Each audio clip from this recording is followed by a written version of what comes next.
Welcome back students. हम पढ़ रहे हैं sociology optional for UPSC CSE. हमने प्रीवियस लेक्चर में डिस्कस किया है क्लास स्ट्रगल के बारे में और हमने देखा कैसे दुनिया कैपिटलिस्ट सोसाइटी से कम्युनिस्ट सोसाइटी में जा रही है और वहाँ कैसे क्लास इन इटसेल्फ का कंसेप्ट चेंज हो रहा है। क्लास फॉर इटसेल्फ में मीन्स ट्रू क्लास कॉन्शियसनेस आ रही है एमोंग प्रोलेटेरिएट। आज हम कार्ल मार्क्स की थ्योरी का क्रिटिकल असेसमेंट करेंगे। Marks is accused of economic determinism. Marks को बताया जाता है इकोनॉमिक डिटर्मिनिस्ट। क्यों? Too much importance on economic factors. हमेशा क्लास की ही बात करते हैं, रिलेशंस ऑफ प्रोडक्शन की ही बात करते हैं, फोर्सेस ऑफ प्रोडक्शन की ही बात करते हैं and consequently downplayed the role of other superstructural elements in deciding the direction of social change. Marx कह रहे हैं सोशल चेंज होगा जब इकोनॉमिक चेंज होगा, जब टेक्नोलॉजी का चेंज होगा, जब रिलेशंस ऑफ प्रोडक्शन बदलेंगे, जब फोर्सेस ऑफ प्रोडक्शन चेंज होंगे। लेकिन इनके क्रिटिक कहते हैं कि सोशल चेंज तो रिलीजन से भी आ सकता है, एजुकेशन से भी आ सकता है, इवन एक इंडिविजुअल भी सोशल चेंज ला सकता है। इन चीज़ों को रिकॉग्नाइज नहीं कर पा रहे हैं कौन? मार्क्स, क्योंकि वो ओनली इकोनॉमी पर ही फोकस कर रहे हैं। According to critics, other elements have also act as great transformational force, means force for social change throughout history. Example religion, political system. Means religion ने भी सोशल चेंज लाया है, political system ने भी social change लाया है। हमेशा economy ने ही सोशल चेंज नहीं लाया है और इस चीज को नहीं समझ पा रहे हैं कौन? Marks. Shaping economic system means religion shaping economic system, political system shaping economic system. Means marks जैसा कह रहे हैं कि बेस से सुपर स्ट्रक्चर डिसाइड होगा, ये कह रहे हैं ऐसा नहीं है, सुपर स्ट्रक्चर भी बेस को इन्फ्लुएंस कर सकता है। हमने देखा है वेबर ने कैसे बताया Protestant ethic and spirit of capitalism. Means अगर रिलीजन है तभी कैपिटलिस्ट कैपिटलिस्ट वैल्यूज हैं। मीन्स रिलीजन की वजह से इकोनॉमी एक पर्टिकुलर टाइप की हुई। तो यहाँ पर क्या आपने देखा, सुपर स्ट्रक्चर ने बेस को इन्फ्लुएंस किया, रिलीजन ने क्या? इकोनॉमी को चेंज किया। तो यही मैंने लिखा example, Weber Protestant ethic would lead to capitalism. तो रिलीजन ने इकोनॉमी को बदला और ये मार्क्स नहीं सोच पा रहे हैं। Religion saved the economy. Its conception of communist society seems to be utopian. यह कह दिया जाता है ideological romanticism by Karl Marx. Means ये राम राज जैसी कुछ चीज है, यूटोपियन है, इसमें कुछ गलत है ही नहीं, जबकि रियल लाइफ में यूटोपिया नहीं होता है। Claim of universal application of evolutionary scheme. इन्होंने जो हिस्टोरिकल मेटेरियलिज्म की स्कीम दी है, ये कहा कि ये सब जगह अप्लाई होगी, लेकिन ये गलत है। क्यों? criticized by critics as they argue that all society did not necessarily pass through each of these historical stages।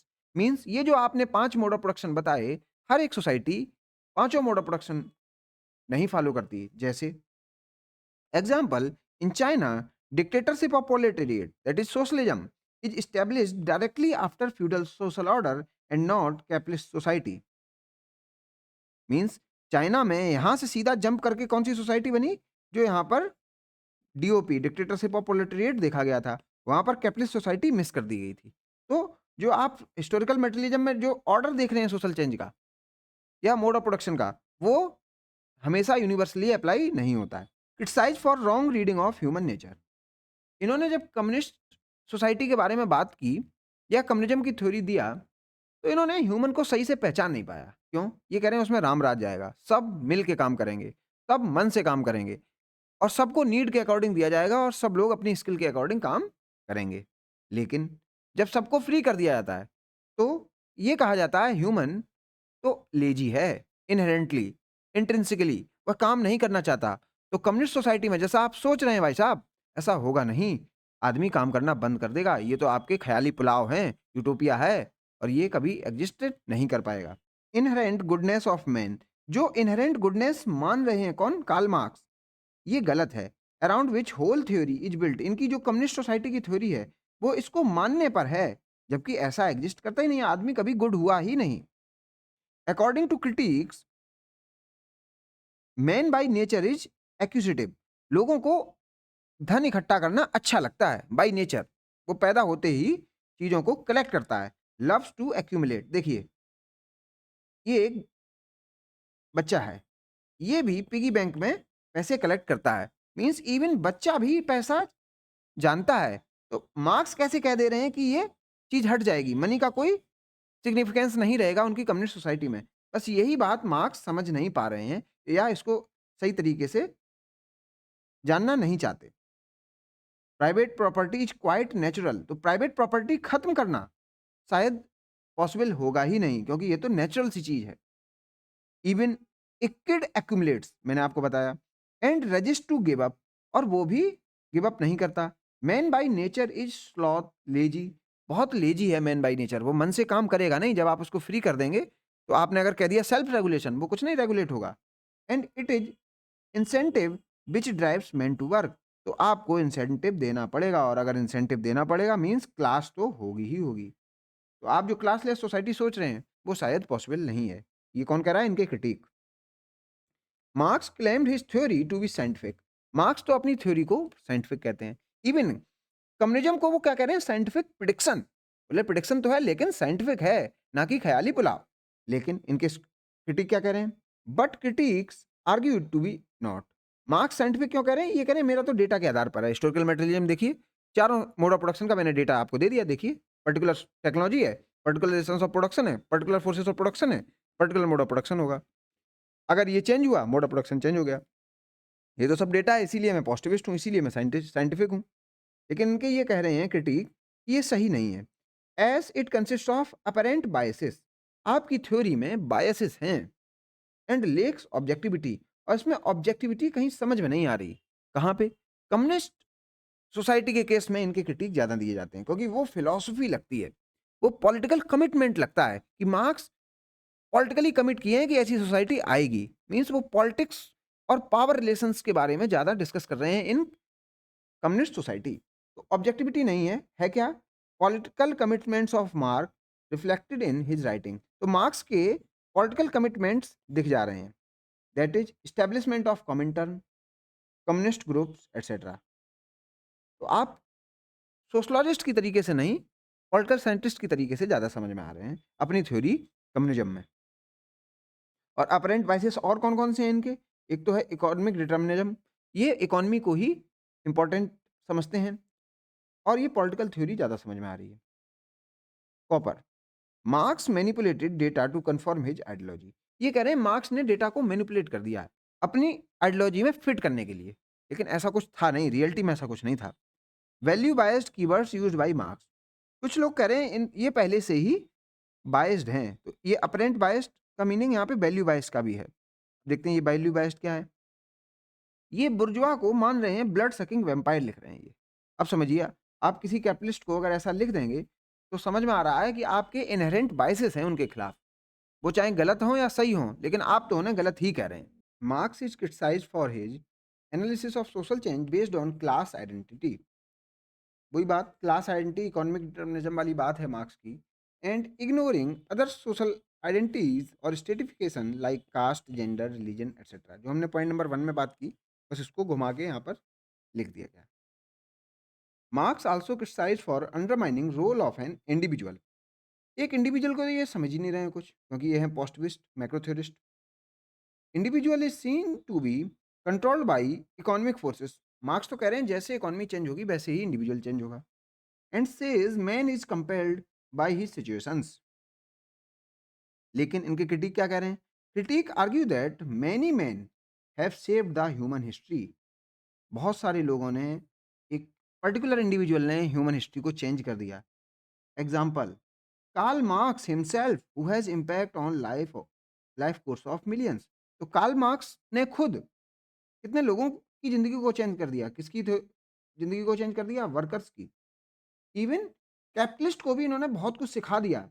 Capitalist को इन्होंने क्या सिखाया कि अपना रूल अगर कंटिन्यू करना है, इस सिस्टम को कंटिन्यू कराना है, तो ये आपको चेंज लाने पड़ेंगे। मीन्स कैपिटलिस्ट को इन्होंने सेल्फ डिफीटिंग प्रोफेसी के बारे में बता दिया। और देखते हैं एक इंडिविजुअल कैसे दुनिया चेंज कर सकते हैं। Baba Ramdev aims to make India an economic superpower, तो एक आदमी कह रहा है इंडिया सुपर पावर बनेगी बाय 2040, देख रहे हैं। Also criticise for undermining power of ideas, ये आइडिया को तो बाद में देखते हैं, पहले मटेरियल रियलिटी को देखते हैं। As he being promoter of materialism, according to critics, idea shapes material reality. Particularly Hegelian theorists जो हैं वो ये कहते हैं आइडिया से मटेरियल रियलिटी आती है। As Weber says, Protestant ideas, तो पहले क्या थे? प्रोटेस्टेंट आइडियाज आए, सेव्ड कैपिटलिज्म, उसके बाद कहीं कैपिटलिज्म आया। As per Weber, Marx himself saved material reality of many people, that is socialist countries as well. तो ये मार्क्स का आइडिया था, मींस यहां पर है मार्क्स का आइडिया था, आइडिया ऑफ सोशलिज्म, जिससे सोशलिस्ट कंट्री बाद में बनी। तो मार्क्स के आइडिया ने ही मटेरियल रियलिटी बनाई। तो ये मार्क्स का एक मेजर क्रिटिक है। Marx has been proved wrong by wheels of history as Marxist prediction have not come true. इनके क्रिटिक कहते हैं कि इनकी जो भी प्रिडिक्शंस रहे मार्क्स के, मींस कम्युनिस्ट सोसाइटी आएगी, कम्युनिज्म आएगा, वह सही नहीं है। क्यों? ऐसी प्रिडिक्टेड डाउनफॉल ऑफ कैपिटलिज्म। इन्होंने कहा था कि कैपिटलिज्म तो खत्म होगा ही, लेकिन रियलिटी में क्या हुआ? But it is communism that is getting suppressed. वास्तव में in real life communist ideology जहां जहां हैं या रहीं, वो खत्म हो गई, ना कि capitalist. Example, fall of USSR in 1991। तो आप कमेंट सेक्शन में मुझे बताइए यूएसएसआर कब स्टेब्लिश होता है और कब डिसइंटीग्रेट होता है, और मुझे दो प्रोमिनेंट रीजन बताइए जिस वजह से यूएसएसआर का डिसइंटीग्रेशन होता है। Disintegration of Soviet Union and fall of Berlin Wall marks defeat of Marxist ideology। तो यहाँ देख रहे हैं आप, मार्क्सिस्ट आइडियोलॉजी डिफीट होती है। In foreseeable future no proletariat revolution, और अभी तक हमें कोई प्रोलेटेरिएट रिवॉल्यूशन की आशा भी नहीं है, समझ में भी नहीं आ रहा कि होगा भी। There is only a little indication of proletariat becoming class for itself as class structure in capitalist society has become increasingly complex and differentiated. Moreover ये कहा जा रहा है कि मार्क्स कह रहे हैं कि क्लास फॉर इटसेल्फ की फीलिंग आएगी, मींस सभी यूनाइट हो जाएंगे, सभी इक्वली पुअर हैं ये जान जाएंगे, सभी इक्वली अनस्किल्ड हैं ये जान जाएंगे। ऐसा होता दिख नहीं रहा है। वास्तव में रियलिटी में क्या हो रहा है? क्लास और कॉम्प्लेक्स होती जा रही हैं, डिफरेंशिएशन होता जा रहा है उनका। मींस पहले दो क्लासें थी, आज तो बहुत सारी क्लासेस में लोग डिवाइड हो रहे हैं। तो यहाँ पर क्लास डिफरेंशिएशन बढ़ रहा है। स्टेडली ग्रोइंग मिडिल क्लास, अब क्या हो रहा है? मिडिल क्लास भी ग्रो कर रही है। Has emerged between बुर्जुआ and proletariat, और बुर्जुआ और प्रोलेटेरिएट के बीच एक नई क्लास आ गई है जिसका नाम है मिडिल क्लास। तो जब हम स्ट्रेटिफिकेशन चैप्टर पढ़ेंगे उसमें हम क्लास के बारे में डिस्कस अच्छा खासा करेंगे, उसमें हम मिडिल क्लास को भी कवर करेंगे। और ये कौन कह रहा है? क्लार्क केर एंड जैसे बर्नार्ड। फ्रैंक पार्किन ये कह रहे हैं 4 identifiable classes in eastern Europe. ये कह रहे हैं ईस्टर्न यूरोप में 4 तो आप क्लासेस आइडेंटिफाई कर पा रहे हैं कितनी वो पता नहीं, लेकिन 4 तो आइडेंटिफिएबल हैं। मतलब आप जो कह रहे हैं बस 2 ही होंगी, भविष्य में क्लासेस बस 2 ही रह जाएंगी, ऐसा होता नहीं दिख रहा भाई साहब। As per Ralph Dahrendorf, the working class became more heterogeneous instead of homogeneous, as claimed by Marx. And Dahrendorf called it as decomposition of labor and termed as working classes। देखिए ये मैंने हाईलाइट किया, classes. तो डायरेंडॉफ कह रहे हैं, marks साहब तो कह रहे हैं कि 2 क्लासेस ही रह जाएंगी, जबकि वर्किंग क्लास तो मोर हेट्रोजीनियस होती जा रही है। मींस यहाँ पर क्लासेस और बढ़ रही हैं। वर्किंग क्लास में लोग पहले तो इंजीनियर और मैनेजर और गार्ड में ही डिवाइड हो रहे थे, अब तो बहुत सारी पोस्ट बना दी गई हैं। Business analyst analyst proposal engineer, sales engineer, process engineer, design engineer, 50 प्रकार की पोस्ट बना दी गई हैं और बहुत ज़्यादा लोगों को डिफरेंशिएट कर दिया गया है। तो इसलिए कह रहे हैं decomposition of labour and termed as working classes. देखिए, ना कि वर्किंग क्लास। तो अकेली एक क्लास नहीं है, वर्किंग क्लास में भी बहुत सारे डिवीजन हो गए हैं। Marx downplayed the cooperation and harmony in the society and focused only on conflicts. ये भी कहा जाता है कि मार्क्स हार्मनी पर फोकस नहीं करते हैं, कॉपरेशन पर फोकस नहीं करते हैं। तो ये क्रिटिक किसके द्वारा है? फंक्शनलिस्ट के द्वारा, क्योंकि फंक्शनलिस्ट अकेला इसी पर फोकस करते हैं। फंक्शनलिस्ट फोकस किस पर नहीं करते? वो कॉन्फ्लिक्ट्स पर फोकस नहीं करते। Karl Marx primarily analysed an early specific form of capitalism focused on commodities and industrial production. In reality capitalism has evolved into multiple forms with different challenges.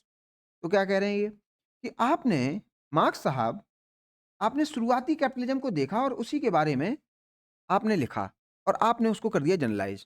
आपने कहा भविष्य में तो कैपिटलिज्म और खराब होगा, जबकि इन रियलिटी कैपिटलिज्म इवॉल्व कर गया, कैपिटलिज्म सुधर गया। तो क्या हुआ? आपने तो बात करी है फॉर्मेटिव स्टेज ऑफ कैपिटलिज्म, जब कैपिटलिज्म शुरुआत ही हुआ है, वहाँ पर कुछ कमियाँ हो सकती हैं रही हों, लेकिन अब क्या हुआ है? It is shifted from monopolistic capitalism to collaborative and welfare capitalism. तो ये मार्क्स साहब को कह रहे हैं कि भाई साहब पहले तो चलिए मोनोपोलिस्टिक कैपिटलिज्म था, तो थोड़ा बहुत शोषण हो गया, एक्सप्लॉइटेशन हो गया। मीन्स एक्सप्लॉइटेटिव कैपिटलिज्म आपके समय रहा होगा, फॉर्मेटिव फेज ऑफ कैपिटलिज्म में रहा होगा, लेकिन आज तो कोलैबोरेटिव कैपिटलिज्म है। वर्कर भी कोलैबोरेट कर रहे हैं कैपिटलिस्ट सिस्टम में। आज तो वर्कर के वेलफेयर के बारे में बात कर रहे हैं कौन? कैपिटलिस्ट। तो वेलफेयर कैपिटलिज्म की बात है, कोलैबोरेटिव कैपिटलिज्म की बात है, where worker wellbeing is more important. तो आज की कैपिटलिज्म में वर्कर की वेलबींग के बारे में ज़्यादा चर्चा हो रही है, ना कि एक्सप्लॉइटेशन किया जा रहा है। तो आप मुझसे कहेंगे सर ऐसा कैसे? तो मैं कहूँगा आपने प्रोविजंस देखे होंगे पैटर्निटी लीव के, सीएसआर के, कॉर्पोरेट सोशल रिस्पॉन्सिबिलिटी। तो मीन्स कॉर्पोरेट अब एक्सप्लॉइट नहीं कर रहा है, उसकी कुछ सोशल रिस्पॉन्सिबिलिटी भी है। तो आज जो कैपिटलिज्म है वो है वेलफेयर कैपिटलिज्म या कोलैबोरेटिव कैपिटलिज्म। तो instead of proletariat revolution capitalism has repeatedly transformed itself into new versions. तो यहाँ पर न्यू वर्जन। देखिए मोस्ट इंपोर्टेंट कीवर्ड क्या है यहाँ पर? Early, evolved, transformed, new version. तो ये कह रहे हैं कि अब तो कैपिटलिज्म ने अपने आप को बदल लिया है। उसने आपसे कमियाँ समझी, आपने उसकी कमियाँ को बताया दुनिया को और कैपिटलिज्म इवॉल्व हो गया, वेलफेयर कैपिटलिज्म में बदल गया। Capitalism has itself transformed into welfare capitalism और welfarism, that is ownership and control is getting distinct. अब क्या हो रहा है? ओनर और कंट्रोल दोनों अलग हैं। अब जो कंट्रोल किया जा रहा है उस किसके द्वारा? मैनेजर्स के द्वारा किया जा रहा है। और आप जानते हैं मैनेजर तो ओनर्स ऑफ प्रोडक्शन नहीं है, तो ये थोड़े बेनेवोलेंट रहते हैं। तो आज जो कैपिटलिज्म है वो कौन सा है? Benevolent capitalism. तो यहाँ पर एक कैपिटलिज्म और लिख लीजिए, बेनेवोलेंट कैपिटलिज्म। तो आंसर राइटिंग में आप ये जो की टर्म है इनको जरूर लिखिए, मोस्ट इंपॉर्टेंट कीवर्ड है ये। प्रो वर्किंग क्लास लेजिस्लेशंस देखने को मिल रहे हैं आज के टाइम पीरियड में। कैपिटलिज्म में वर्किंग आवर्स फिक्स हैं, वर्किंग लोकेशन फिक्स है, आपकी लीव्स फिक्स हैं, फॉर्मल एग्रीमेंट्स हैं, जिसमें सब चीज़ें कोडिफाई हैं। आज ट्रेड यूनियंस का दौर है, मिनिमम वेज लॉज आ चुके हैं और ये सब चल रहा है। Workers have become beneficiaries rather than victims. और इस कैपिटलिज्म की वजह से ही वर्कर्स की लाइफस्टाइल सुधर पाई है। वो तो बेनिफिशियरीज हैं कैपिटलिज्म के, ना कि विक्टिम, ना कि एक्सप्लॉइटेड। और ये वर्कर्स ही थे जो बने middle class. Middle class emerged, इन वर्कर्स में ही जो लोग सुधर गए, जिनकी स्थितियां और अच्छी हो गई, उन्होंने बनाई मिडिल क्लास। ये मिडिल क्लास आप देखिए मैनेजर्स से या ब्यूरोक्रेसी से। Marxism in Eastern Bloc collapse due to lack of motivation, wealth creation, democracy. अब देखिए मार्क्स तो कह रहे हैं कि सोशलिज्म और कम्युनिज्म ही आएगा, कैपिटलिज्म खत्म होगा, लेकिन रियलिटी में क्या है? ईस्टर्न ब्लॉक में क्या खत्म हुआ? मार्क्सिज्म और सोशलिज्म और कम्युनिज्म, क्योंकि वहाँ मोटिवेशन नहीं था, वेल्थ की कोई बात नहीं थी, मार्केट जैसा सिस्टम एस्टेब्लिश नहीं हो पा रहा था सही से। और बात तो डेमोक्रेसी की थी, लेकिन वहाँ हुआ क्या? Ruling elites, dictator in the east become more corrupt vis a vis bourgeois capitalist in the west. जिसका विरोध मार्क्स कर रहे थे कि एक कैपिटलिस्ट एक्सप्लॉइट करता है वर्कर्स को, लेकिन उनकी थ्योरी को अप्लाई किया गया ईस्टर्न ब्लॉक में और उनकी थ्योरी को अप्लाई करने वाले जो रूलर थे वो एलीट बन गए, डिक्टेटर बन गए और उन्होंने एक्सप्लॉइटेशन की हद पार कर दी और उन्होंने इतना एक्सप्लॉइटेशन किया जितना तो कैपिटलिस्ट भी नहीं कर पाए थे। इवन मार्क्स तो इतना एक्सप्लॉइटेशन सोच भी नहीं पाए थे जिनका जितना इनके फॉलोअर्स ने कर दिया। Scholar Fukuyama says Marxist ideology have proved to be subordinated by multi-party liberal democracy and capitalism and that marks the end of the history। Fukuyama कहते हैं कि end of the history communism आने से नहीं होगा।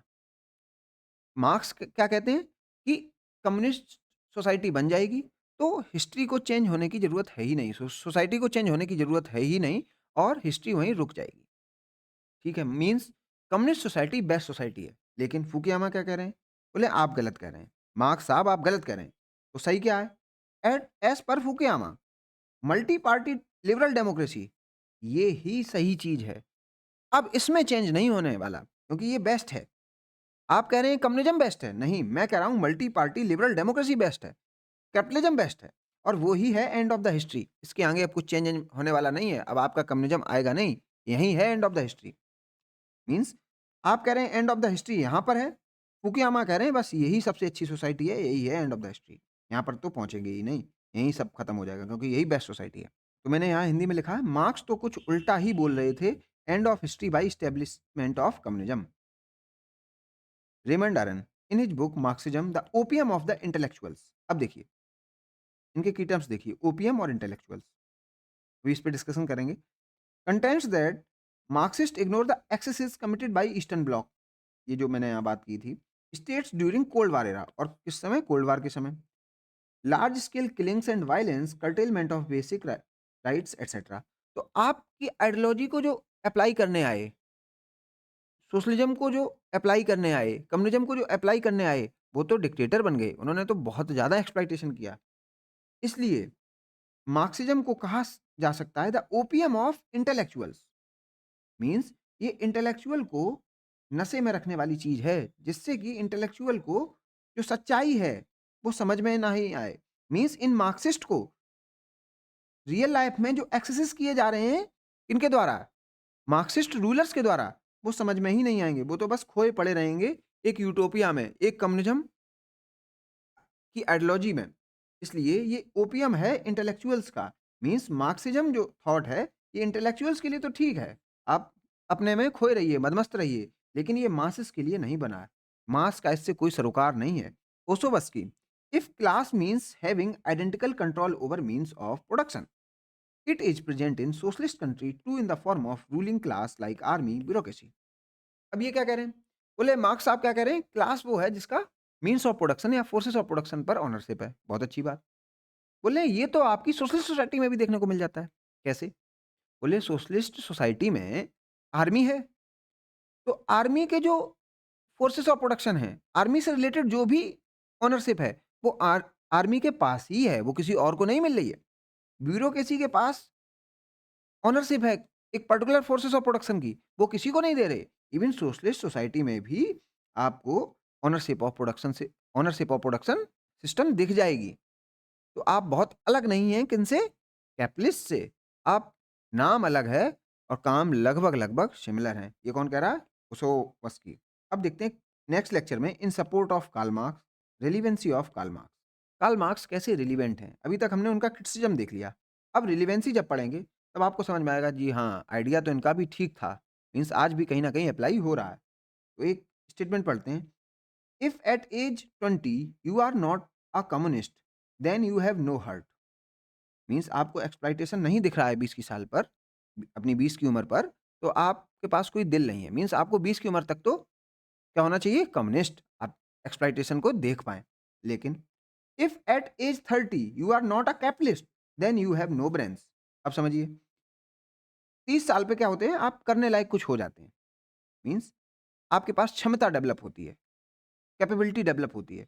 तो कैपेबिलिटी जब आपके पास डेवलप हो जाए तो आपको फिर क्या बनना चाहिए, कैपिटलिस्ट। और अगर आप कैपिटलिस्ट नहीं बनते हैं और आप कम्युनिस्ट ही बने रहते हैं तो आपके पास क्या नहीं है, ब्रेन। ये बहुत पॉपुलर स्टेटमेंट है जो दिया जाता है कम्युनिज्म और मार्क्सिज्म के रिस्पेक्ट में। मीन्स 20 साल तक तो आप इनइक्वलिटी की बात करेंगे और जब आप खुद उस पोजीशन पर पहुंचेंगे तो आप खुद इनइक्वलिटी बढ़ाएंगे, क्योंकि वो ही एक रेशनल डिसीजन है। तो मिलते हैं नेक्स्ट लेक्चर में, उससे पहले आप रिवाइज करके आइएगा। Thank you. मैं बात करना चाहूंगा आपके डाउट क्लेरिफिकेशन के बारे में। आपको कोई डाउट है इस कोर्स में तो आप वीडियो के डिस्क्रिप्शन में दिए गए लिंक को देखिए और उस गूगल फॉर्म में अपने डाउट्स को आप पुट कर दीजिए। एक किसी पर्टिकुलर लेक्चर में जो आपके एजुकेटर होंगे वो उन डाउट्स को एक साथ क्लियर कर देंगे और उस लेक्चर के बारे में आपको इंटीमेट कर दिया जाएगा आपके मोबाइल नंबर पर शिक्षा सेतु टीम के द्वारा। अदर देन दिस आप ज्वाइन कर सकते हैं व्हाट्सएप कम्युनिटी, जो की एक इंटरेक्शन पॉइंट होगा सभी स्टूडेंट्स का, तो आप इसको भी ज्वाइन कर सकते हैं। अदर देन दिस आप इस यूट्यूब चैनल को जरूर ज्वाइन करिएगा, जिससे कि आपको आने वाले लेक्चर्स के बारे में पता चलता रहे।